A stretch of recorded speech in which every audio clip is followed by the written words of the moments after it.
So I know I'm recording. I want to go ahead and zoom in a little bit. We're going to do this concept development practice page for 2-2.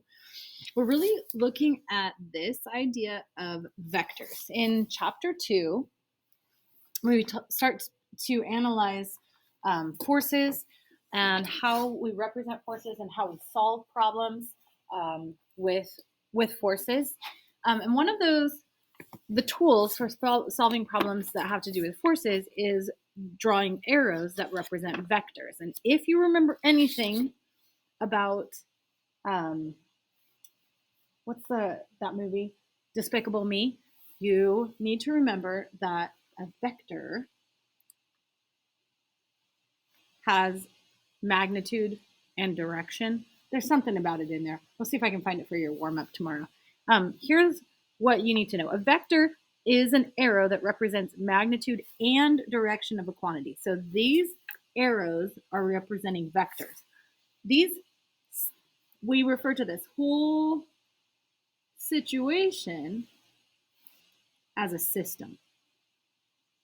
Now, when I'm analyzing this as a problem, it's nice to know what's going on with the vectors. You can see that these arrows are just about the same size. So we're dealing with Nellie again. She's changed her outfit, but Nellie Newton dangles from a vertical rope in equilibrium. So remember, the sum of the forces is equal to 0. That means these are balanced, right? The forces are balanced. They are present, but she's not moving. The tension in the rope, the upward vector, has the same magnitude as the downward pull of gravity, the downward vector. If you remember from yesterday's work, we learned that Nellie is 300 newtons. So we know gravity is interacting with Nellie. Her weight is 300 newtons. So that vector is 300 newtons. So on this side, since she's balanced, we can also say that this vector is 300 newtons. I know that's not part of the problem, but I just want to remind you that you know this stuff already, okay? So something very similar to this was in our problems that we did yesterday in class. And I'm looking for that paper so I can stick it under the camera. Okay. Where we were analyzing two ropes, right? And we could see what was going on those scales.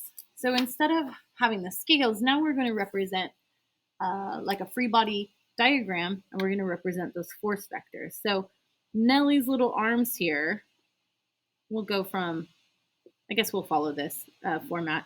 We could actually go down here from like the center of her body, but we're going to represent these vectors at about half of the distance. Okay, that's represented here because there are two supports. And when there are two supports, this vector is divided evenly as the force that's going in the opposite direction. That force gets divided evenly, and we'd have 150 and 150. Well, we're going to represent those as tension vectors as close to scale as we possibly can along the direction of each rope. Just like it says here, draw tension vectors to scale along the direction of each rope.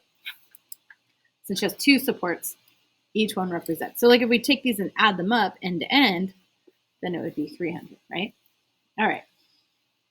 Third problem. This time the vertical ropes have different lengths. Draw the tension vectors to scale for each of the two ropes. Here's my question. Does it matter if these ropes have different lengths? Is there actually a different tension?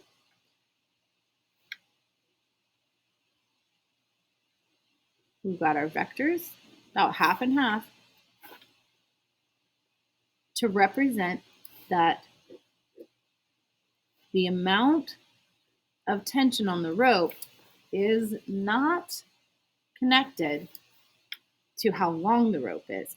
We saw evidence of this in my mistake here, that all along the support, even if there's those two scales each read 300 newtons. Now we don't add those up.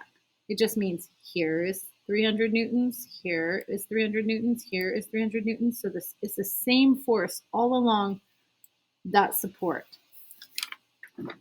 So it would be the same force whether the rope is this short or whether the rope is this long. It doesn't make a difference. We still have 150 newtons and 150 newtons because we have two supports. The length of the rope doesn't matter. For question number 4, Nellie is supported by 3 vertical ropes that are equally taut. So that means tightness. Taut is a funny word for saying they're equally tight. They have equal tension, but have different lengths. Again, draw tension vectors to scale for those 3 ropes. This time, though, I need to represent something a little bit different. So if Nellie still weighs 300 newtons, now my vectors need to be a little bit shorter.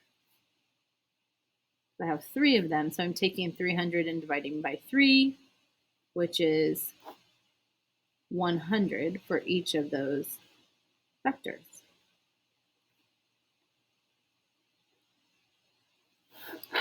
These, if I put them end to end, should be the same length or close to the same length. I'm not busting out a ruler, but I'm trying to eye it. I'm trying to represent each one of these. 100, 100, 100. Okay. Well, I guess it looks kind of like subtraction, but it's not subtraction. These would actually be added up. Oh, it's additive. Maybe I could do this, huh? All of those would be 300 newtons, right? All right, I'm being very sloppy in my math here. Want to line up. There we go. And I'll relabel that guy down there. So this is the concept. Okay. Each of those vectors would line up end to end. They are additive that way. Okay. So we see that tension, gotta scoot down a little bit with my camera. We see that tension in a rope is dependent on or independent of the length of the rope. We're gonna go with this, independent of the length of the rope. So the length of a vector representing rope tension is dependent on